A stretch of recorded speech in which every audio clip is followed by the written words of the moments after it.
অমর একুশে বইমেলার আজ নবম দিন। সপ্তাহের যেহেতু প্রথম কর্মদিবস, তাই সকালবেলা বরাবরের মতোই মেলার কার্যক্রম বন্ধ রয়েছে।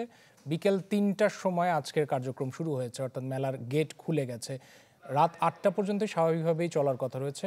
গতকাল অষ্টম দিনে কিন্তু ১০৮টি নতুন বই প্রকাশ হয়েছে বইপ্রেমীদের জন্য।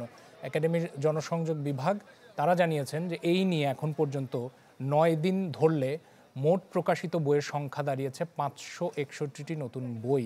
প্রকাশকরা আশা করছেন যে আজ যদিও কর্মদিবসের প্রথম দিন, গতকালকে অনেক ভিড় লক্ষ্য করা গেছে, বিশেষ করে ক্ষুদে পাঠক যারা বা ভক্ত যারা তারা ভিড় করেছিলেন মেলা প্রাঙ্গণে। তবে আজ নিশ্চয়ই বইপ্রেমীরা বা পাঠক যারা রয়েছেন অফিস শেষ করে পাঠকদের আনাগোনায় মুখর থাকবে বইমেলা প্রাঙ্গণ।